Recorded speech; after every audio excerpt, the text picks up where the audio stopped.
तो 24 का दंगल और किसका मंगल। नमस्ते, मैं जितेश मिश्रा और आज फैसले की घड़ी है, इम्तिहान का दिन है। और चूंकि जब पिछले 3 महीनों से जितने भी राजनीतिक दल तमाम इंतजामात में लगे थे, आज उनका परिणाम आ जाएगा और वो शुरू हो चुकी है काउंटिंग। बड़ी खबर के साथ शुरुआत कर रहे हैं। मेरे साथ मेरी सहयोगी रिया है और तमाम सहयोगियों के साथ हम जुड़ेंगे। बड़ी खबर आपकी स्क्रीन पर, जहां पर वोटों की गिनती शुरू हो गई है। आज 543 सीटों पर नतीजों का ऐलान होगा और मतगणना के दौरान सुरक्षा बल तो चूंकि तैनात है, क्योंकि एक बड़ी जिम्मेदारी उनके ऊपर। 7 राज्यों में सुरक्षा बल तैनात किए गए। इसके साथ ही साथ तमाम जगह पर वो तमाम इंतजामात, जहां पर वोटों की काउंटिंग आज शुरू हो चुकी है। 8 बज चुके हैं और 8 बजे वोटों की काउंटिंग शुरू हो गई है और थोड़ी देर में रुझान आना शुरू हो जाएंगे और धीरे धीरे जैसे जैसे समय का पहिया आगे बढ़ेगा, वो रुझान नतीजों में तब्दील होते जाएंगे। तो वोटिंग के दौरान तमाम इंतजाम, जहां पर आंध्र प्रदेश, पश्चिम बंगाल में सुरक्षा के कड़े इंतजाम किए गए, क्योंकि पिछले 7 चरणों की अगर हम बात करें, जब जब वोटिंग हुई तब तब कोई ना कोई हिंसा की खबर आई। ऐसे में काउंटिंग तो अपने आप में एक बहुत बड़ा दिन, तो तमाम इंतजाम यहां पर किए गए। 543 सीट, बड़ा दिन, अहम दिन और खास दिन, जिसका इंतजार तमाम राजनीतिक दल कर रहे हैं, क्योंकि जो कड़ी मशक्कत पिछले 3 महीने से वो कर रहे थे, आज उनके परिणाम का दिन है। उनकी तमाम कोशिशों का जो फल उन्हें मिलेगा, आज का दिन। तो ऐसे में वोटों की गिनती शुरू हो गई है। आपकी स्क्रीन पर दो तरफ आपको समझा देते हैं। हमारी स्क्रीन पर दो तरफ स्टेट के आंकड़े जो है वो आपको नजर आएंगे। जैसे जैसे प्रदेशों के अंदर सीटों पर रुझान आना शुरू हो जाएंगे, जो पार्टी आगे चलेगी, जो गठबंधन आगे चलेगा, उनके आंकड़े मौजूद नजर आ जाएंगे। और स्क्रीन के ठीक नीचे अगर हम बात करें तो रुझान 543 सीटों के, इसमें एनडीए, इंडिया और अदर, इसके आंकड़े आपको देखने को मिलेंगे। इसके साथ ही साथ लगातार ब्रेकिंग के जरिए आपको हम अपडेट्स पहुंचाते रहेंगे।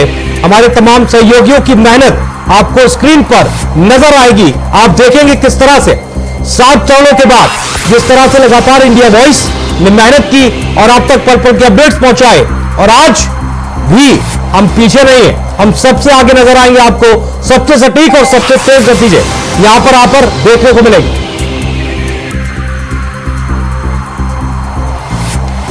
तो 543 सीटों का रुझान आपको बताएंगे। सुबह 8 बजने के साथ ही मतगणना शुरू हो चुकी है। हम आपको टैली के माध्यम से भी बता रहे हैं कि किस राज्य में कितनी सीटें और किस तरह से कौन सी पार्टी उसमें कैसे आगे होगी, ये भी आपको बताएंगे। चंदन हमारे साथ लखनऊ से बने हुए हैं। चंदन, अगर बात यूपी की करें, 80 लोकसभा सीटें, सबसे महत्वपूर्ण ये राज्य, क्योंकि दिल्ली का जो रास्ता है वो यूपी के बिना मुमकिन नहीं है।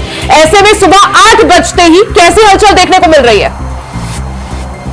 बिल्कुल, देखिए रिया, 8 बज चुका है और मतगणना स्थल पर मतगणना स्टार्ट हो चुकी है। यानी जो काउंटिंग है उसकी शुरुआत हो चुकी, वोटों की गिनती की शुरुआत हो चुकी है और अभी से कुछ ही देर में ये रुझान आना स्टार्ट हो जाएंगे। लेकिन अगर देखिए तैयारियों की बात कर लिया जाए और उसकी बात कर लिया जाए तो तमाम जो कार्यकर्ता है उनकी भी तैयारियां कल ही से ही चल रही थी। इससे पहले भी मैंने आपको बताया था। और जो जनता है उसमें भी काफी उत्साह देखने को मिला और जो तमाम जनता है वो आज अपने घरों में टीवी चैनल्स पर, टीवी स्क्रीन पर वो गिनतियों को देख रही है, वो वोटिंग को देख रही है। क्योंकि 3 महीने से जो तैयारियां चल रही थी तमाम पार्टियों की, वो चाहे भारतीय जनता पार्टी की बात करी जाए, चाहे तमाम जो पार्टियां उनकी बात करी जाए, उनकी परीक्षा का आज परिणाम आना है। यानी आज अंतिम मोहर लगनी है। अंतिम मोहर के बाद किसके सर ये ताजपोशी होती है, इसको लेकर आज ये वोटों की गिनती शुरू हो चुकी है और अभी से कुछ ही देर में ये रुझान आना स्टार्ट हो जाएगा। जी रिया। बिल्कुल चंदन, जिस तरह से परिणाम का आज दिन, 3 महीने का कठिन परिश्रम यहां पर किया गया, तमाम दिग्गजों की तरफ से तूफानी प्रचार प्रसार किया गया।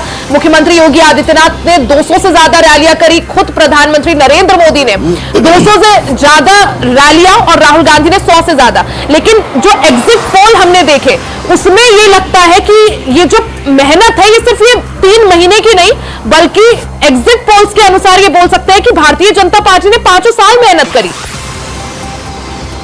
बिल्कुल रिया, देखिए 5 साल की ये मेहनत है, उनका परिणाम आने वाला है, जिसको लेकर लगातार जो जनता है उसकी भी निगाहें टीवी भी स्क्रीन पर है, और जो तमाम जो कार्यकर्ता हैं वो भी आज जो है टीवी स्क्रीन पर बने हुए हैं। साथ ही साथ जो तमाम नेता हैं उनके भी अब बयानों की शुरुआत हो चुकी है। उनके बयान सोशल मीडिया पे चल रहे हैं। जिस तरह से भारतीय जनता पार्टी ने 400 प्लस का लक्ष्य रखा था, वो 400 का लक्ष्य पूरा होता हुआ नजर आएगा। उसको बिल्कुल चंदन, थोड़ी देर में नजर आने लगेगा क्या कुछ रुझान आने वाले और जिस तरह से वो परिणामों में तब्दील होंगे। आप हमारे साथ बने रहिए। कुछ राजनीतिक बयान है, आपको सुनवा देते हैं और उसके बाद आगे चर्चा में हमारे साथ बहुत खास लोग भी जुड़ेंगे, उनसे आपको मिलवाएंगे। लेकिन जरा राजनीतिक बयान सुन लीजिए। सबसे पहले तो आज लक्ष्मी नारायण मंदिर आई, जो पूरी सृष्टि के पालन करता है, आज उनका आशीर्वाद लेने आई हूँ। और मेरा अगाध विश्वास है और मैं पूरी तरह आश्वस्त हूँ कि आज भारत की जनता चयन करेगी भाजपा की लोक कल्याणकारी नीतियों को, चयन करेगी हमारे यशस्वी प्रधानमंत्री श्री नरेंद्र मोदी जी की विकास की नीतियों को, चयन करेगी हमारे यशस्वी प्रधानमंत्री श्री नरेंद्र मोदी जी के विकसित भारत के विजन को। मैं जानती हूँ तीसरी बार फिर मोदी सर। गिनती बिल्कुल सच बात है, गिनती चालू होने वाली है और इंडिया गठबंधन की सरकार बनेगी, इसमें निसंदेह कोई दौरा नहीं। अभी 4 दिन पहले मीडिया हाउस 4 दिन पहले क्या खबर दिखा रहा था, तमाम मीडिया के साथी हैं जिन्होंने सोशल मीडिया के माध्यम से मुझे पता चला और कई लोगों ने, मेरे नेताओं ने बताया, यहाँ 25 सीट है, वहां 31 सीट बता रहे हैं। बताइए मीडिया के लोग, पता नहीं मीडिया के लोगों के मुंह में क्या दही जम गया है, एक तरफ बात करने लग गए हैं। तो 18वीं लोकसभा के लिए काउंटिंग होने जा रही है और देश में नई सरकार बनेगी और देश में जो लोकतंत्र है उससे द्वारा चुनी हुई सरकार आज देश को संपन्न होगी और हम उम्मीद करते हैं कि इंडिया अलायंस की सरकार जो है आज बनेगी जरूर। यहाँ पे केंद्रीय गृह प्रधान और सरकार मंत्री अनिल भाई शाह साहब का यहाँ पे काउंटिंग चल रहा है और इस बार अनिल भाई शाह साहब यहाँ से बहुत ही भारी लीड से यहाँ पे विजेता होने वाले हैं और समग्र गुजरात की जनता और जो उन्होंने लोकसभा के अंदर जो काम किया है, वो किसानों का काम हो या फिर कोई भी काम हो, बहुत सारे यहाँ पे काम भी हुआ है। अप्रोक्सीमेटली 22,500 करोड़ के 500 करोड़ से भी ज्यादा काम यहाँ पे हुए हैं। आरटीसी क्या कहती है, केजरीवाल क्या कहते हैं और स्वाति मालीवाल क्या कहते हैं, वो आपस में ही बात कर ले उनको क्या करना है। दिल्ली के 10 साल दिल्ली को बर्बाद कर दिया, केवल झूठे आरोप के अलावा कुछ नहीं है। अभी तो ये झांकी है, ट्रेलर है, झांकी बाकी है। ये आतिशी मैडम भी अंदर जाएंगी, राघव चड्डा भी जाएंगे और ये तीसरे मंत्री जो बहुत सौरभ भारद्वाज, जल बोर्ड के घोटाला, सारे लोग अंदर जाएंगे। इनकी जगह सीटों के अंदर है। जैसे हर बार मंडला के बारे में जो लोग आकलन करते हैं, परंतु मेरा अपना अनुमान है कि जनता का आशीर्वाद हमेशा मिलता रहा है। पिछले समय जब 14 में ओमकार मरकाम लड़े थे, उस समय 1,10,000 से वो पीछे थे और चुनाव हारे थे। उस समय गोंडवाना लगभग 1,41,000 वोट उनको प्राप्त हुए थे, तब मैं 1,10,000 से जीता था। 19 के चुनाव में जो गोंडवाना का कैंडिडेट था, वो 19 में कांग्रेस का कैंडिडेट हुआ। अभी काउंटिंग शुरू होगी और हम लोग यहाँ अच्छा रिजल्ट एक्सपेक्ट कर रहे हैं। इतना ही नहीं, पूरे इंडिया में भी और गुजरात में भी कांग्रेस बहुत अच्छा रिजल्ट लाएगी। उन्होंने बहुत कोशिश की है, बहुत गलत काम किए हैं 10 लाख को टच करने का, लेकिन इस बार वोटर्स उनके साथ इतना नहीं है, उनका वोटिंग भी इतना नहीं हो पाया है और उनके वोटर्स निकल भी नहीं पाए। इनका जो सो कॉल्ड नेटवर्क है, जो पेज प्रमुख तक का, वो भी इनको काम नहीं आया है और उनके जो दूसरे संगठन हैं वो लोग भी निष्क्रिय थे। अभी देखते हैं क्या होता है। जैसे आप गुजरात ले लें, गुजरात में जिन 2 सीटों पर हमने चुनाव लड़ा है, बहुत अच्छा चुनाव लड़े हैं। इतना एक्सटेंसिव कैंपेन मुझे नहीं लगता कभी किसी ने, दूसरी पार्टी ने कभी किया होगा। जनता का रिस्पांस बहुत अच्छा रहा है। वैसे ही आप कुरुक्षेत्र में देखेंगे तो कुरुक्षेत्र में एक्स्ट्राऑर्डिनरी संगठन ने काम किया। इसके साथ आप अगर पंजाब देखेंगे तो पंजाब में 3 बार डोर टू डोर हुआ, फिर अनगिनत छोटी छोटी सभाएं हुई, भगवंत मान साहब की भी एक्टिविटीज हुई सारे, फिर केजरीवाल साहब के भी हुए। बहुत एक्स्ट्रॉर्डनरी कैंपेन हुआ।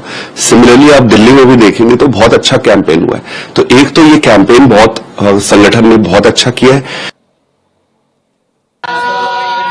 तो चलिए, रुझान आना शुरू हो गए हैं और रुझान के बीच में आपकी स्क्रीन पर आप जो नीचे देख रहे हैं, यहां पर समझ लीजिए रिजल्ट का अलर्ट। जी हां, जहां पर एनडीए गठबंधन के पक्ष में पहला रुझान आया है, जी हां, और एनडीए के पक्ष में 3 रुझान, लेकिन यह आंकड़ा बदल गया है। इंडिया गठबंधन के पक्ष में 23 रुझान आ गए हैं और एनडीए के पक्ष में 9 रुझान। 543 सीट में 32 सीटों के रुझान अब तक आ गए। पोस्टल बैलेट की गिनती चल रही है, जहां पर एनडीए के पक्ष की अगर हम बात करें तो 9 सीटों पर एनडीए आगे चल रहा है और इंडिया गठबंधन ठीक उसके आगे और बहुत आगे। अगर हम आंकड़ा देखें 9 और 23 का, और अदर्स की बात करें 2 सीटों पर, यह रुझान पोस्टल बैलेट के, आपको पहले बता दें, ये पोस्टल बैलेट की गिनती हो रही है और उसमें ये रुझान आना शुरू हो गए। जहां पर पहली फेज की अगर हम बात करें तो जाहिर सी बात है इंडिया गठबंधन जो है वो इसमें आगे नजर आ रहा है और 9 सीटों पर एनडीए दिखता हुआ साफ साफ। लेकिन चूंकि ये रुझान है और धीरे धीरे रुझान जैसे जैसे आगे बढ़ेगा नतीजों में तब्दील हो जाएंगे। लखनऊ से शुभम पांडे हमारे साथ जुड़ गए। शुभम, लखनऊ का क्या अभी तक कोई रुझान सामने आ पाया पोस्टल बैलेट में?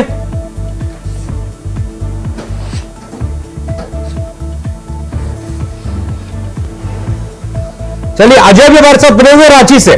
अजय, रांची की बात करें फिलहाल क्या कुछ? देखिए, अभी बैलेट पेपर की गिनती हो रही है, अभी जारी है और कुछ देर में इसकी कुछ जो भी रुझान होंगे सामने आएगी। तो आज राज्य में 14 सीटों से आज मतगणना होना है। हाँ। और कई मंत्री जिस यानी अर्जुन मेहरा, केंद्रीय मंत्री अल्पना निशिकांत दुबे हैं, विद्युत तरल महतो है, इन तमाम जो बड़े लीडर्स हैं उनसे आज भाग का फैसला होने वाला है। अब ये देखना पड़ेगा कि ये अपने साथ बचा पाते हैं या नहीं बचा पाते, ये देखने वाली बात होगी। हालांकि झारखंड में जो 14 सीट में है सीधी मुकाबला इंडिया गठबंधन और एनडीए के बीच है। कुछ सीटों को छोड़ करके अगर बात करें तो सीधी मुकाबला है।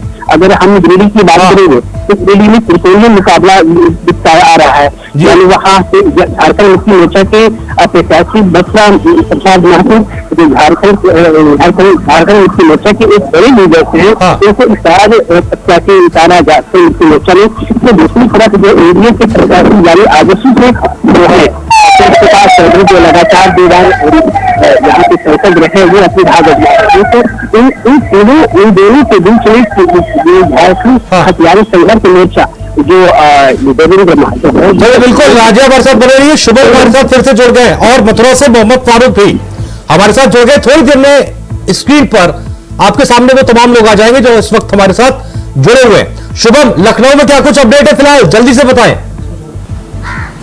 बिल्कुल, आपको बताता हूँ कि यूपी की 80 सीटों के पर जो मतगणना है वो आज से शुरू होने जा रही है। कहा जा सकता है कि 8:15 हो रहा है। मतगणना स्थल पर सभी जो तैयारियां हैं वो पूरी हो चुकी हैं। कुछ ही समय बाद जो मतगणना है वो शुरू हो जाएगी। जो रुझान है रुझान आने शुरू हो जाएंगे, चाहे वो केंद्रीय राज्य मंत्री किशोर हैं वो भी वहां पर पहुंच चुके हैं मतगणना स्थल पर। उनके जो समर्थक हैं वो भी वहां पर मौजूद हैं। कहा जा सकता है कि भारी संख्या में जो समर्थक हैं उनका जमावड़ा जो है वहां पर पहुंच चुका है। और कहा जा सकता है कि जिस तरीके से तैयारियां की गई हैं, चाक चौबंद जो व्यवस्था है वो की जा चुकी है और कुछ ही समय बाद जो रुझान है वो आने शुरू हो जाएंगे। और लगातार कहा जा सकता है कि रुझानों की जो प्रक्रिया है वो शुरू होगी। उसके बाद बताया जा सकता है कि आखिरकार किस तरीके की जो उतार चढ़ाव है वो किस तरीके का रहने वाला है, किस तरीके की जो चीजें हैं वो रहने वाली। बिल्कुल, आप बने रहिए, अपडेट्स हम तक पहुंचाते रहिए। मोहम्मद फारूक हमारे साथ जुड़ गए।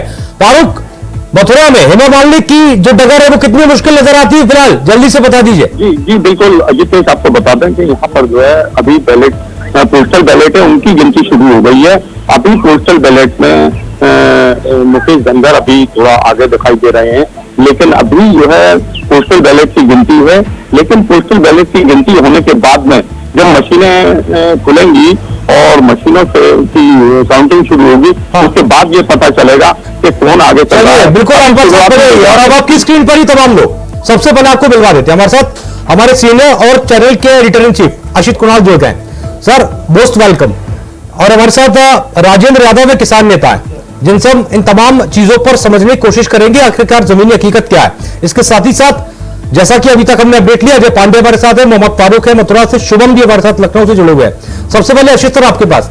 अशित जी, इस पूरे चुनाव को अगर हम देखें तो तमाम बातें अगर हम करें तो बहुत लंबी हो जाएंगी, लेकिन सबसे पहले आपसे रिएक्शन एक जानना चाहते हैं जो शुरुआती रुझान है, जैसा कि एग्जिट पोल थे लेकिन उससे ठीक अलग शुरुआती रुझान। आधे घंटे बैलेट पेपर्स की गिनती होती है तो कहीं ना कहीं डिसीविंग हो सकता है। हमने कई बार देखा है कि चूंकि बैलेट पेपर की गिनती अलग होती है, उसमें सरकारी कर्मचारी और तमाम चीजें होती हैं, तो इसीलिए वो डाटा जो इनिशियल हाफ एन आवर के होते हैं डिसीविंग हो सकते हैं। इंतजार करना चाहिए ईवीएम के खुलने का 8:30 बजे, जैसा कि मुख्य चुनाव आयोग ने कहा था कि 8:30 बजे के आसपास ईवीएम की गिनती शुरू हो जाएगी। मुझे लग रहा है लगभग। लेकिन यहाँ पर डेटा जो है चेंज हुआ है, शुरुआती रुझान जिस तरह से थे बिल्कुल उसके उलट एनडीए को यहाँ पर बढ़त मिलते हुए। और कारण ये था कि साउथ इंडिया में जो ज्यादातर ट्रेंड्स अर्ली ट्रेंड्स आ रहे थे, मैं देख रहा था तमिलनाडु, केरला, पंजाब, ये सब वो राज्य है जहां इंडिया अलायंस का एक्सपेक्टेड था अच्छा करना। इसीलिए डाटा जो है शुरू में लग रहा था इंडिया अलायंस के पक्ष में, मगर जैसे जैसे उत्तर प्रदेश और हिंदी बेल्ट, गुजरात, मध्य प्रदेश, इन राज्यों के डाटा आ रहे हैं, इंडिया अलायंस विश्वास करना उसका कारण है। मैंने देखा था सर, आप जब पिछले 5 राज्यों के विधानसभा चुनाव हुए थे तो आपने एक इंटरव्यू किया था जी, और वो इंटरव्यू कहा गया था कि, और कहा भी जाता है कि दरअसल वो इंटरव्यू पूरे चुनाव का सबसे मोस्ट इंपॉर्टेंट इंटरव्यू था, क्योंकि चुनाव के थिंक टैंक प्रशांत कुमार का वो इंटरव्यू था जी। और जो इंटरव्यू में बातें थी, जब परिणाम आया तो बिल्कुल एकदम सटीक। तो आपसे एक बार रिएक्शन करना चाहते हैं कि जो एग्जिट पोल अभी आए जी, और अब जब चूंकि जब रुझान आ रहे हैं थोड़ी देर में वो रिजल्ट में तब्दील होंगे, क्या कुछ रहने वाला है सर? जी एकदम, देखिए प्रशांत किशोर इस बार उन्होंने भी प्रेडिक्ट किया था कि बीजेपी 303 से बेहतर करेगी। उस समय किया था जब चौथे 5वें फेज के समय ये चर्चा होने लगी थी कि इस बार कुछ ना कुछ बीजेपी उतना अच्छा नहीं कर पाएगी, 300 से ऊपर नहीं जा पाएगी वगैरह वगैरह। मगर प्रशांत किशोर के इंटरव्यू के बाद जिस तरह के एग्जिट पोल आए हैं, उससे कहीं ना कहीं एनडीए और जो तमाम पॉलिटिकल कमेंटेटर्स हैं उन्हें लगने लगा है कि बीजेपी का परफॉर्मेंस इस बार से अच्छा होगा। तो जाहिर तौर पर जो अभी इनिशियल नतीजे कुछ कहा नहीं जा सकता। इस बार अगर डाटा देखिए तो काफी क्लोज दिख रहा है, मगर मुझे लगता नहीं है कि ये अभी सेटल डाउन होगा। ये इनिशियल डाटा है, इस पे अभी बहुत ज्यादा वो नहीं कहा जा सकता। हाँ, शुरुआती कुछ चीजें जरूर है जो मैं देख रहा था कि कई सीटें हैं, जैसे नगीना में चंद्रशेखर आजाद बताया जा रहा है इनिशियली आ गया, ये बहुत एक क्रूशियल है कि अगर वहां होते हैं। मंडी में कंगना रनौत अभी पीछे चल रही है, ये सीट एक्सपेक्टेड था कि बीजेपी वहां से जीतेगी। तो हो सकता है ये भी, जैसा मैंने कहा, सरकारी कर्मचारी ज्यादातर होते हैं जिनका बैलेट द्वारा वोट होता है, और वहां पर ओल्ड पेंशन स्कीम के कारण ज्यादातर जो सरकारी कर्मचारी हैं वो इस वक्त जो रूलिंग पार्टी है वहां पर कांग्रेस की, ज्यादातर उनके पक्ष में होंगे, इसलिए हो सकता है ये इनिशियल फिगर्स जो है वो हो। बट अभी जैसे जैसे चीजें सेटल डाउन होगी, उत्तर प्रदेश के कई डाटा आ रहे हैं, जैसे आप मैनपुरी से डिंपल यादव आगे हैं, ऐसा एक्सपेक्टेड भी था एग्जिट पोल में। रायबरेली से राहुल गांधी आगे हैं, वायनाड से दोनों सीटों से आगे हैं। कांग्रेस के लिए कुछ राहत की बात तो जरूर होगी कि इस बार वो दोनों सीटों से आगे चल रहे हैं। तो अब धीरे धीरे जितेश, जैसे जैसे मुझे लग रहा है कि आप देखिएगा डाटा चेंज होगा, क्योंकि ज्यादातर स्टेट्स में बीजेपी का एक्सपेक्टेड है कि वो अच्छा करेगी, मगर कितना क्लोज होता है बीजेपी का, सरकार बीजेपी की बन रही है लगभग, ये जितने एग्जिट पोल हैं वो प्रेडिक्ट कर ही रहे हैं, और ऐसा कोई कारण नहीं दिखता है कि ऐसा ना हो। बहुत ही अप्रत्याशित होगा अगर ऐसा नहीं होता। तो एक्सपेक्टेड तो यही है कि बीजेपी और एनडीए की गवर्नमेंट बनेगी। फिगर्स क्या होंगे शायद मुझे लग रहा है ये क्रूशियल है कि कितना 300 से ऊपर जाता है, 350 से ऊपर जाता है, या 400 तक जाता है, जिसकी बात प्रधानमंत्री कहते हैं। अच्छा, राजेंद्र यादव भी हमारे साथ बने हुए किसान नेता है। राजेंद्र जी, इस पूरे चुनाव में अगर हम देखें, क्योंकि आप तो जमीन पर रहते हैं और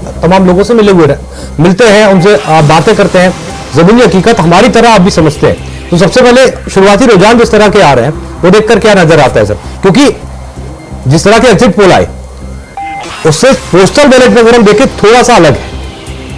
देखिए, जो रुझान आते हैं, रुझान कुछ चंद लोगों से मिलकर लिए जाते हैं। मैं आपके माध्यम से बता देना चाहता हूं, अभी जमीनी रुझान जो आने हैं उसमें बड़ा उलटफेर होने की संभावना है। जैसे हम लोग जमीन पर गए थे, हम लोग बहुत सारी जगह गए थे, तो वहाँ देखने को मिलता है कि नाराजगी सरकार के प्रति नाराजगी है, लेकिन लोग बाग अपना जो है रोष जो व्यक्त करते हैं वो सड़कों पर आके करते हैं, या फिर अपना बटन दबा के करते हैं। अब बटन कब किसने कितना दबाया है वो थोड़ी देर में आ जाएगा। रुझान जिस तरीके से आ रहे हैं बिल्कुल बराबर के हैं, तो कहीं ना कहीं हो सकता है, क्योंकि शुरुआती 15-20 मिनट के ये रुझान है, तो इसमें बहुत कुछ कहना कहते हैं वो संभव नहीं है। थोड़ा सा इंतजार करना पड़ेगा, धैर्य रखना पड़ेगा, और जो भी निर्णय आएगा जनता का निर्णय होगा, सबको स्वीकार उसको करना चाहिए। बिल्कुल जाहिर सी बात है। और ये आपकी स्क्रीन पर आंकड़े में तब्दीली, एनडीए 157 और इंडिया गठबंधन 62। जी हाँ, लेकिन इसमें भी अगर हम देखें जो -50 और +21 आप देख रहे हैं, ये भी अपने आप में आशीष जी एक बहुत बड़ा आंकड़ा है और इंडिया के लिए थोड़ा राहत देता हुआ। जी, इन आंकड़ों को देखिए अगर आप,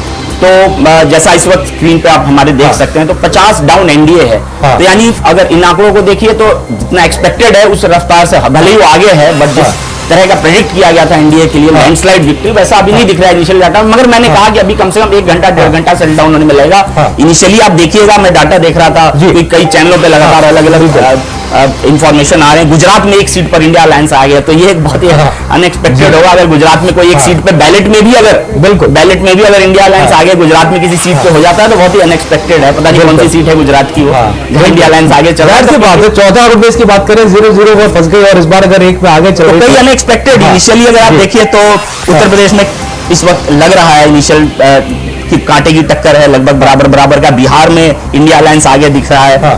तो कई अनएक्सपेक्टेड चीजें हैं, बट जैसा मैंने कहा अमूमन देखा है, कई चुनावों में हमने देखा, कई बार का एक्सपीरियंस रहा है कि इनिशियल जो डाटा होते हैं बहुत डिसीविंग होते हैं और इंफॉर्मेशन जो है इतनी तेजी से आ रहा होता है कि कई बार उनको कलेक्ट करने में और कंपाइल करने में भी गलतियां हो जाती है। तो थोड़ा मुझे लग रहा है 1 घंटे में लगभग आपको ट्रेंड दिखने लगेगा। बिल्कुल, और तमाम संवाददाता दर्शक चूंकि मौजूद है, शुभम, ये जो आंकड़ों में लगातार तब्दीली हो रही है शुरुआती रुझानों में, लखनऊ के क्या कुछ अपडेट अभी तक आ पाया है? क्योंकि लखनऊ में अगर हम बात करें, भले ही राजनाथ सिंह भारतीय जनता पार्टी की तरफ से प्रत्याशी है, लेकिन रविदास मेहरोत्रा लगातार ताल ठोकते रहे उनके खिलाफ। जब बिल्कुल कहा जा सकता है कि जिस तरीके से लखनऊ की बात करते हैं, लखनऊ में राजनाथ सिंह की जो बात है वो लगातार कहा सकते पिछले कई बार चुनाव जो है लड़ चुके हैं। लगातार बीजेपी की जो लखनऊ जो है लगातार बीजेपी का गढ़ माना जाता है। लखनऊ में बीजेपी लगातार अपने जो वर्चस्व वो दिखाती रहती है। कहा जा सकता है उसी के साथ मोहनलालगंज की बात करते हैं तो वहां पर भी 3 बार से जो सांसद हैं लगातार कहा जा सकता है कि बैलेट पेपर की जो गिनती है वो शुरू हो चुकी है, लेकिन अभी रुझान आने बाकी हैं। रुझान जैसे ही आएंगे कहा जा सकता है कि वही रविदास मेहरोत्रा की अगर बात करते हैं, उनकी भी अगर कहा जाए तो समाजवादी पार्टी की तरफ से लगातार कह सकते हैं कि लोग जनता के बीच में रहते हैं। एक विधायक होने के नाते वो लगातार जनता के बीच में रहते हैं, लगातार जनता से मिलते रहते हैं। लगातार कहा जा सकता है कि लोगों के बीच में रहने की वजह से उनकी भी थोड़ी बहुत जो पहुंच है, जो थोड़ी बहुत जो उम्मीदें हैं वो जरूर जगी हैं। लेकिन बीजेपी की सीट जो है लखनऊ में हमेशा से रही है, उसके नतीजे अब देखना ये होगा कि किस तरीके से उनको राजनाथ सिंह के खिलाफ जो बढ़त नहीं पाती है या फिर सिर्फ बीजेपी के ही खाते में सीट जाएगी, ये अभी कह पाना मुश्किल होगा क्योंकि भी कुछ समय बाद रुझान आना शुरू होगा है और अभी बैलेट पेपर्स की काउंटिंग हो रही है, उसके बाद ईवीएम का रुख किया जाएगा। मथुरा में क्या स्थिति है ये भी एक बार जान लेते हैं। मोहम्मद फारूक का सीधे रुख करेंगे। मोहम्मद फारूक, अगर मथुरा की बात करें, क्या बता रहे हैं शुरुआती रुझान? जी, अभी रिया मथुरा में जो है अभी पोस्टल बैलेट की गिनती चल रही है, लेकिन जब अभी 8:30 बजे से मशीनों में की गिनती जब शुरू होगी, ईवीएम से जब गिनती शुरू होगी, तब देखने वाली बात होगी कि कौन आगे चल रहा है। यहाँ पर 9,23,000 वोट पड़े हैं और 9,23,000 वोटों की गिनती जो है कई राउंड में होनी है। तो अभी तो ये सब रुझान है, बिल्कुल अभी देखने वाली बात होगी कि कौन आगे चल रहा है। हेमा मालिनी या तो तीसरी बार हैट्रिक लगाएंगी या किसी और के साथ सजेगा, ये अभी देखने वाली बात होगी। क्योंकि यहाँ 2 बार से सांसद हेमा मालिनी जो है लगातार 2014 के 19 के चुनाव में लगातार जीतती आई हैं जो है, और उनका दावा भी है कि हम इस बार तीसरी बार जीतेंगे, हैट्रिक लगाएंगे। तो मथुरा जो है एक ब्रज क्षेत्र है और देखिए ब्रजवासी जो है किसको आशीर्वाद देते हैं। या तो हेमा मालिनी की हैट्रिक लगेगी या किसी अन्य सिक्के से पास सजेगा, ये अब देखने वाली बात होगी। ये रुझान है केवल। रुझानों को अगर हम देखें, आंकड़े लगातार बदल रहे हैं। एनडीए 116 और इंडिया 70, और एनडीए का जो -50 था वो -13 में तब्दील हो गया, और इंडिया की जो बात करें वो +26 में हो गए। और आंकड़े लगातार, चूंकि आशीष जी ने भी बताया कि अभी चूंकि रुझान चल रहे हैं और बैलेट पेपर की गिनती है, थोड़ी देर बाद जैसे जैसे समय आगे बढ़ेगा वो करेक्ट होने लगेंगे और उस पर तब प्रिडिक्ट जिस तरह के लगातार किया जा रहा था सभी की तरफ से, वो अपने आप में बेहतर होने लग जाएगा। लेकिन फिलहाल जो है वो महत्वपूर्ण अपडेट यही है, और ऐसे में अगर हम देखें अपने आप में ये आंकड़े बेहद जरूरी है। अशितर, गांधीनगर की बात करें, जाहिर सी बात है प्रत्याशित है और सभी को ये बात पता है कि जिस तरह के एग्जिट पोल्स रहे और जिस तरह का ट्रैक रिकॉर्ड अभी अमित शाह का शुरुआत से अगर हम देखें, चाहे जब पहला चुनाव उन्होंने लड़ना शुरू किया, आगे चल रहा है जी एकदम। देखिए देश में सबसे सेफ सीटों में गांधीनगर को आप मान सकते हैं और अमित शाह की जो टीम है उनके लोगों का यह कहना है कि हम जीतने के लिए तो चुनाव लड़ ही नहीं रहे, हम तो इस बार रिकॉर्ड कितने बड़े रिकॉर्ड से जीत सकते हैं अमित शाह, उसकी लड़ाई है गांधीनगर में। तो जाहिर तौर पर कोई ऐसा नहीं है कि कोई अनएक्सपेक्टेड रिजल्ट आएगा, केवल मार्जिन की बात है। गुजरात में पिछली बार सीआर पाटिल सबसे ज्यादा वोट से जीतने वाले सांसद थे पूरे देश में, तो कहीं ना कहीं कोशिश इस बार जो टीम थी अमित शाह की काम करी थी, उनका था कि इस बार वो रिकॉर्ड उनके नाम पर आए। बिल्कुल, अभी आपने अजीत जी नगीना सीट का जिक्र किया था और अपडेट अभी फिलहाल जिस तरह का आ रहा है 23 वोट से चंद्रशेखर आगे चल रहे हैं। वही मैंने कहा बहुत इंटरेस्टिंग था उस सीट पर। 2-3 स्टेट देखिए, गुजरात की हम बात करें तो गुजरात में बीजेपी का लगभग बीजेपी की उम्मीद है कि स्वीप है। 1-2 सीटें जरूर थी जहां पर इस बार क्लोज कॉन्टेस्ट था। एक भरूच की सीट थी जहां पर आम आदमी पार्टी से एक ट्राइबल विधायक उनके जीते थे, काफी पॉपुलर थे, वो लड़ रहे थे, और एक बनासकांठा। 2 सीटें थी जहां पर लड़ाई थी। मुझे लगता नहीं है कि इसके अलावा कहीं कोई लड़ाई है, उन 2 सीटों पर नजर होगी। इसके अलावा जैसा आपने उत्तर प्रदेश की बात कही, इनिशियल जो ट्रेंड्स है उसमें बीजेपी अच्छा करती हुई दिख रही है, मगर इंडिया अलायंस भी इस वक्त कई सीटों पर देख रहा हूं, 10 के आसपास सीटों पर वो भी आगे है। हालांकि इनिशियल ट्रेंड्स है, जैसा मैंने कहा, चीजें कंसोलिडेट होंगी तब बात कर पाएंगे डिटेल में। 2 राज्य मेरे हिसाब से जो इनिशियल डाटा जिसके लिए मैं कह सकता हूं, महाराष्ट्र और बंगाल, ये 2 बड़े राज्य हैं। एक में 48 सीटें और एक में 42 है, दोनों मिलाकर लगभग आप समझिए 90 सीटें हो जाती हैं।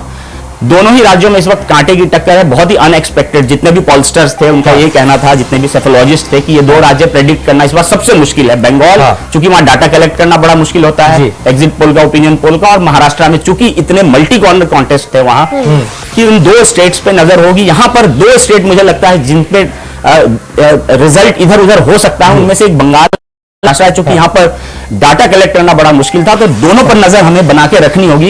इस वक्त दोनों ही राज्यों में जो इनिशियल ट्रेंड्स हैं उसमें लग रहा है बहुत ही कांटे की टक्कर चल रही है, डीएमसी और बीजेपी के बीच में बंगाल में, और इंडिया अलायंस और एनडीए के बीच में महाराष्ट्र में। मुझे लगा ये 2 इंपॉर्टेंट स्टेट्स है जिस पर हमें नजर बनानी चाहिए। बिल्कुल, और अगर बीजेपी को जो 400 पार वाला जो आंकड़ा है ये छूना भी है, तो जाहिर सी बात ये पश्चिम बंगाल, महाराष्ट्र और साउथ, इनको बीजेपी को अच्छा करना पड़ेगा। देखिए एकदम ये तो क्लियर है कि कुछ हिंदी स्टेट्स हैं जहां बीजेपी को डैमेज हो रहा है, कोलेटरल डैमेज हो रहा है, ये बीजेपी खुद भी मानती है। खासतौर पर हरियाणा है, राजस्थान है, ये कुछ स्टेट्स हैं हिंदी बेल्ट में जहां थोड़ा बहुत उनको डेंट लग सकता है। बिहार है जहां पर एक्सपेक्टेड है कि कुछ नुकसान होगा। इस नुकसान की भरपाई होगी कहां से?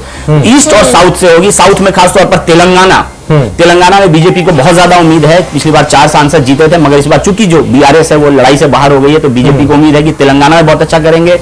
दूसरा जो स्टेट उनको बहुत उम्मीद है वो उड़ीसा का है। उड़ीसा में इस वक्त बीजेपी, चूंकि उड़ीसा में विधानसभा चुनाव की भी काउंटिंग हो रही है, तो हमें उस पर भी नजर बना के रखनी होगी। अगर वहां बीजेडी के जो नवीन पटनायक हैं वो जीत जाते हैं, तो देश में सबसे लंबे समय तक मुख्यमंत्री बनने का रिकॉर्ड वो अपने नाम कर लेंगे। इससे पहले सिक्किम के जो मुख्यमंत्री थे पवन चामलिंग, उनका रिकॉर्ड है वो टूट जाएगा। तो एक बहुत ही लैंडमार्क आज ये भी उड़ीसा के विधानसभा चुनाव के रिजल्ट्स पे भी हमें देखना होगा। उड़ीसा है, बंगाल है, तेलंगाना है, 3 राज्य हैं जो बीजेपी को उम्मीद है यहाँ पर बड़ी बढ़त की। इन 3 राज्यों में अगर बीजेपी को बड़ी बढ़त मिलती है तभी 400 पार हो पाएगा, नहीं तो फिर 400 पार का जो आंकड़ा है। सर आपने जो हरियाणा में डैमेज की बात करी भारतीय जनता पार्टी को हो रहा है, उस पर भी चर्चा करेंगे। हमारे साथ किसान नेता भी जुड़े हुए हैं, उनसे बातचीत करेंगे, राजेंद्र यादव जी से। लेकिन यहां पर रुकेंगे एक छोटे से ब्रेक के लिए। महा कवरेज इंडिया वॉइस पर लगातार जारी है, पल पल की अपडेट के लिए बने रहिएगा हमारे साथ।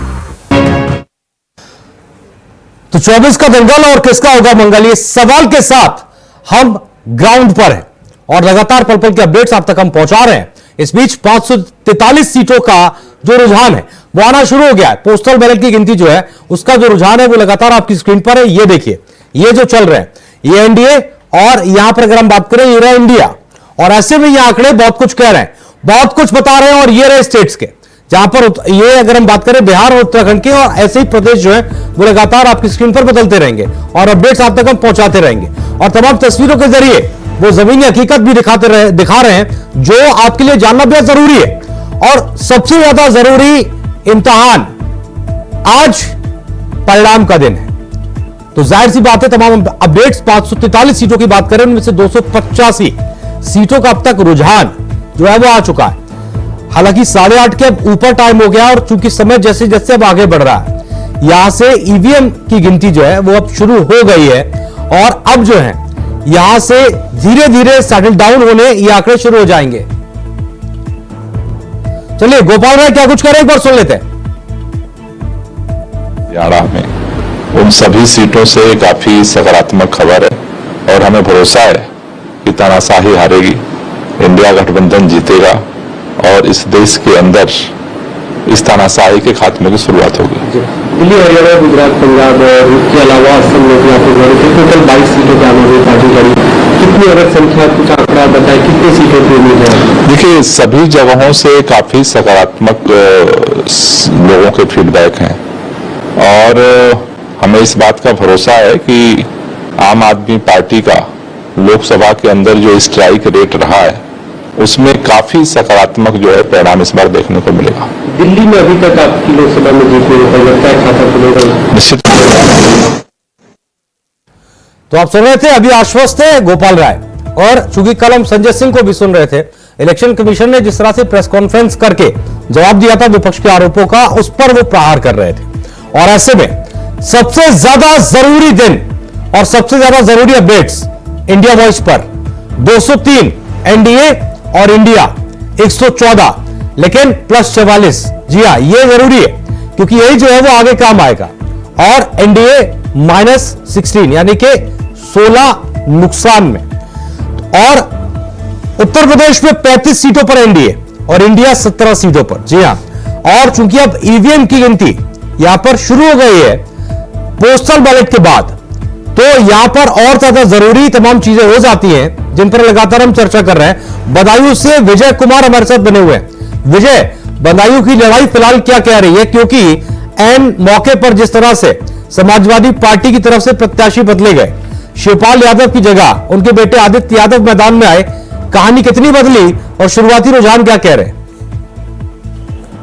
देखिए, अभी जो है बैलेट पेपर की गिनती शुरू हुई है, उसमें आदित्य यादव अभी तक आगे हैं। अब देखना है जब ईवीएम की गिनती शुरू होगी तो आगे का रुझान क्या होता है। हालांकि देखिए, जिस तरह से समाजवादी पार्टी ने यहाँ लगातार प्रत्याशी बदले, जिस तरह से धर्मेंद्र यादव को पहले उसमें टिकट दिया था, इसके बाद जो है शिवपाल यादव, शिवपाल के बाद जब आदित्य यादव मैदान में आए थे तो कहीं यादव जो है यहाँ पर कमजोर रहेंगे। मगर इधर ब्रज क्षेत्र की अगर बात की जाए बीजेपी से, तो ब्रज क्षेत्र के क्षेत्रीय अध्यक्ष गुरविजय सिंह साके भी मैदान में है। इसके लिए भी बीजेपी ने कोई कसर नहीं छोड़ी थी। हालांकि यहाँ पर देखिए, बदायूं जनपद में यहाँ पर 3 राज्यों के मुख्यमंत्रियों ने भी सभा की है। अब देखना ये होगा कि बीजेपी कितना जो है अपने प्रत्याशी को मजबूत, इन तमाम तरह के जो तमाम नेताओं ने यहाँ पर जो यहाँ हॉट सीट को बदायूं बनाया था, तो इसको लेकर के कितना मजबूत बीजेपी कर पाती है। बिल्कुल, बातें करता होगा, आप हमारे साथ बन रही है। और एक बार रांची से अपडेट ले लेते हैं, उसके बाद आगे बढ़ते हैं। अजय,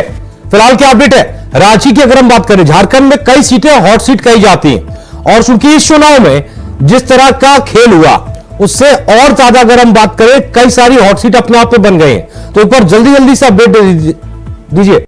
देखिए, 14 सीट में 244 जो लोग हैं प्रत्याशी भाग जा रहे हैं, जिसमें 8 हम जवाब की उम्मीद रखते हैं। बघेल साहब ने सवाल उठाए रात को, तो हम उम्मीद करते हैं कि जवाब मिले और उनको संतुष्ट कीजिए आप। लेकिन जवाब दिया गया, लेकिन उसके बाद भी जब एक और सवाल बघेल साहब ने पूछा, उसका जवाब अभी तक नहीं आया। आप ये कहना चाह रहे हैं कि चुनाव आयोग पर आप लोगों को कोई दबाव न रहे चुनाव आयोग पर। कल खड़गे साहब ने एक पत्र लिखा तमाम सरकारी अधिकारियों को, चुनाव आयोग को भी उसमें अपने आप को शामिल करना चाहिए, उनको भी इस पत्र को अच्छी तरह पढ़ना चाहिए और बिना किसी दबाव भय के अपना काम करना चाहिए। को क्या सर मैसेज है पैन इंडिया लेवल पर? निश्चिंत रहिए, लेकिन अड़े रहिए, अडिग रहिए, हिलिएगा मत अपने अपने काउंटिंग सेंटर से। आप सुन रहे थे कांग्रेस नेता को। आशीष जी, क्या हम ये माने कल के बाद से, जिस तरह से कल अखिलेश यादव पहले प्रेस कॉन्फ्रेंस करने आए, उसके बाद इलेक्शन कमीशन ने प्रेस कॉन्फ्रेंस की जवाब दिया, फिर संजय सिंह मैदान में आए, और अब अभी आप कांग्रेस नेता का बयान सुन रहे थे। इससे एक चीज और जोड़ूंगा सर मैं, कल यूपी के डीजीपी ने एक प्रेस कॉन्फ्रेंस की थी और उन्होंने कहा कि हमें पुख्ता सबूत है इस बात के कि ये कहा जा रहा है तमाम लोगों की तरफ से, अपने अपने लोगों को, कि भारी संख्या में पहुंचो वहां पर। ऐसे में कुछ बवाल होता है तो उसके लिए हम तैयार हैं। और यहां पर अगर हम देखें, आपने सुना अभी इलेक्शन कमीशन पर प्रहार, उसके बाद कि ज्यादा अड़े रहे, डिगे नहीं, प्लॉटिंग तैयार हो रही है क्या अभी जैसे जैसे आगे हम बढ़ रहे हैं? देखिए, पूरे इलेक्शन प्रोसेस के दौरान ही अगर आप देखिए, शुरू से लेकर कहीं ना कहीं चुनाव आयोग को विपक्ष निशाने पर लेता रहा है, मगर खास तौर पर पिछले जब एग्जिट पोल जब से आए हैं 1 जून के बाद से पिछले 2 दिनों के अंदर जब से एग्जिट पोल ये लगभग ये लगने लगा है कि एनडीए की वापसी होगी और अच्छे बहुमत के साथ होगी, तब से कहीं ना कहीं मुझे लग रहा है ये ज्यादा हो गया और तमाम पहले ही एक कह सकते हैं बहाने ढूंढे जा रहे हैं। हालांकि ये गुड टेस्ट में तो नहीं है कि आप इस तरह की चीजें करिए, हार जीत अपनी जगह है लोकतंत्र में, मगर इस तरह से किसी संस्थान पर मुझे लगता है जब तक कि कोई जायज आपके पास ग्राउंड ना हो तब तक किसी संस्थान पे, चूंकि संस्थान को एस्टेब्लिश होने में समय लगता है, उसकी क्रेडिबिलिटी पर इस तरह से सवाल नहीं उठाना चाहिए। मुझे लग रहा है कहीं ना कहीं कुछ तरीके से कुछ सीमा तो जरूर पार की गई है जिस तरीके से संस्थाओं पर सवाल उठाए गए हैं, मगर साथ ही साथ ये भी है कि जो तमाम संस्थाएं हैं वो भी सजग रहें और जो लोकतंत्र में उनकी भूमिका है वो निभाएं। और मुझे लग रहा है कहीं ना कहीं बहाने जरूर है। आप देखिएगा अगर चुनाव परिणाम वैसे ही आते हैं जैसे एग्जिट पोल में बताया गया है, जैसा अभी ट्रेंड चल रहा है, एनडीए को अगर बहुमत मिलता है अच्छा खासा, तो कहीं ना कहीं आप देखिएगा ये रेटोरिक जो है वो ज्यादा बढ़ेगा कि आप देखिए ये हो गया, इसमें घपला हो गया, ईवीएम का घपला हो गया, चुनाव आयोग ने ये नहीं किया वो नहीं किया। तो जाहिर तौर पर कहीं ना कहीं अगर विपक्ष हारता भी है तो उसको एक अच्छे स्पोर्ट्समैन स्पिरिट में लेना चाहिए, मुझे लग रहा है ज्यादा बेहतर होगा। बिल्कुल जाहिर सी बात है, और चुनाव है, परिणाम है और तमाम कोशिशें जो है, और जाहिर सी बात है जब परिणाम में तब्दील होगी तो सब्र के साथ उसका इंतजार करना चाहिए। राजेंद्र यादव हमारे साथ बने हुए, आपके पास सर हम आएंगे, उससे पहले कुछ राजनीतिक caste based communal entities and forces which have for almost 7 decades enjoyed a stranglehold on the country's politics. I think this election marks an irreversible trend in India's politics, where India has firmly and irreversibly chosen development and performance-based politics, delivery-based politics, welfare-based politics over communal, casteist and corrupt parties. Second, I think this mandate also reflects the maturity of the Indian electorate who have rejected the economic vision of the Congress party and the India Alliance. The whole freebie politics, which would have been a sure shot economic disaster for the country, has been rejected by the people, even at the cost of it sounding very tempting for them at a personal level. The Congress and the India Alliance promised everything under the sun, from free electricity to free buses to 2,000 rupees every month, 3,000 rupees every month in accounts, universal basic, and so many kind of things which put together exceeded the whole of the country's budget. And despite all of these promises, people of India have rejected this economic vision and have given a stamp of approval for Narendra Modi's long-term sustainable economic empowerment. The third thing that also comes out of this election's trends and the way the mood of the nation is that people have also rejected the artificial divisions that the Congress party tried to create between the north and south of India. को बढ़ाने के लिए माननीय मोदी जी की सरकार की नीतियों का संदेश नीचे तक पहुंचाने के लिए जो कार्यकर्ताओं ने परिश्रम किया है,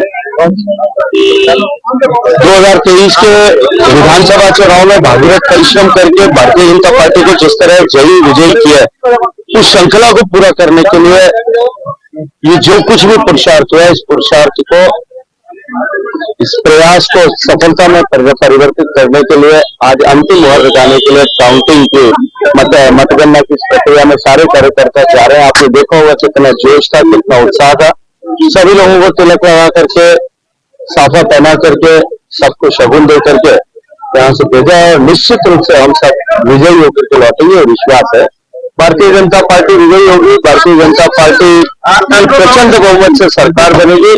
चांदनी चौक की सीट हम रिकॉर्ड वोटों से जीत रहे हैं, वहीं दिल्ली की 7 सीटें भी भारतीय जनता पार्टी भारी बहुमत से जीत रही है। केंद्र में हम सरकार बना रहे हैं नरेंद्र मोदी जी के नेतृत्व में। कि आज देश के भविष्य का निर्णय होने वाला है और जो एग्जिट पोल और एग्जिट पोल का अंतर पता चलेगा।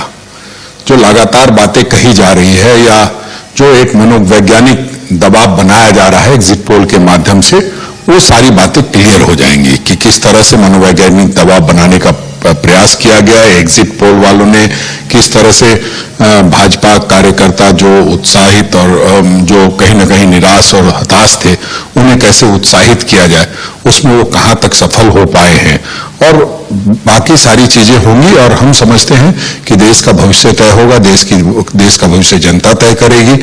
और जिस तरह से जनता ने सरकार के खिलाफ चुनाव लड़ा है, उससे हम उम्मीद करते हैं कि जनता की जीत होगी और जनता का प्रतिनिधित्व हम कर रहे हैं तो निश्चित रूप से हमारी जीत होगी। Yes, we are very confident. Our Prime Minister had said in Parliament itself that we'll cross 400 seats in Lok Sabha this time, and we are very, very confident that by the end of the evening we would have crossed that mark comfortably for the NDA alliance. And today's dawn brings in a new chapter in our country's history, when for the third time our nation is set to take a big leap toward the developed India.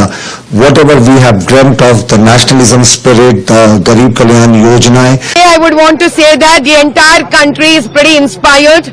The country is just waiting for the result to come out, for the loyalties, for the love and the confidence that they have put on Modi ji. They would want the entire world to know that it's Modi ji only who can come back and who should come back. Then we are good. That's what they want to show today. That's what they want to hear for what they have shown in all the 7 phases. सबसे पहले तो आज लक्ष्मी नारायण मंदिर आई हूँ, जो पूरी सृष्टि के पालन करता है, आज उनका आशीर्वाद लेने आई हूँ। और मेरा अगाध विश्वास है और मैं पूरी तरह आश्वस्त हूँ कि आज भारत की जनता चयन करेगी भाजपा की लोक कल्याणकारी नीतियों को, चयन करेगी हमारे यशस्वी प्रधानमंत्री श्री नरेंद्र मोदी जी की विकास की नीतियों को, चयन करेगी हमारे यशस्वी प्रधानमंत्री श्री नरेंद्र मोदी जी के विकसित भारत के विजन को।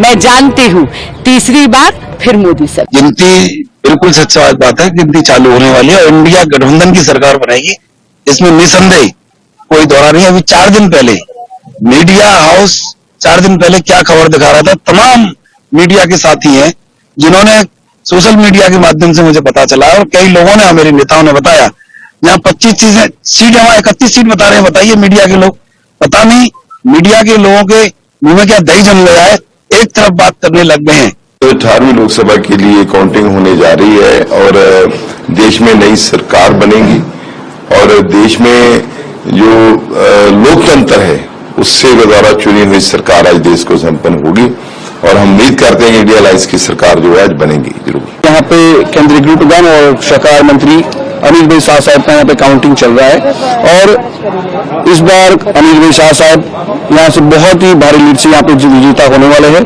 और समग्र गुजरात की जनता और जो उन्होंने लोकसभा के अंदर जो काम किया है, वो किसानों का काम हो या फिर कोई भी काम हो, बहुत सारे यहाँ पे काम भी हुआ है।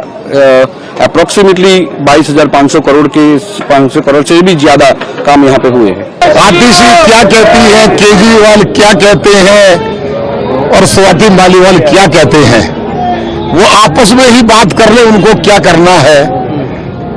दिल्ली के 10 साल दिल्ली को बर्बाद कर दिया, केवल झूठे आरोप के अलावा कुछ नहीं है। अभी तो ये झांकी है, ट्रेलर है, झांकी बाकी है। ये आतिशी मैडम भी अंदर जाएंगी, राघव चड्डा भी जाएंगे और ये तीसरे मंत्री जो बहुत सौरभ भारद्वाज, जल बोर्ड के घोटाला, सारे लोग अंदर जाएंगे। इनकी जगह सीखचों के अंदर है। जैसे हर बार मंडला के बारे में जो लोग आकलन करते हैं, परंतु मेरा अपना अनुमान है कि जनता का आशीर्वाद हमेशा मिलता रहा है। पिछले समय जब 14 में ओमकार मरकाम लड़े थे, उस समय 1,10,000 से वो पीछे थे और चुनाव हारे थे। उस समय गोंडवाना लगभग 1,41,000 वोट उनको प्राप्त हुए थे। तब मैं चलिए छोटे से ब्रेक के लिए रुक रहे हैं, लेकिन बदलिएगा मत, रिमोट साइड से रख दीजिएगा, क्योंकि अगर सबसे तेज सबसे फास्ट नतीजा आपको चाहिए तो आपको यही दिखेंगे। फौरन लौट रहे हैं।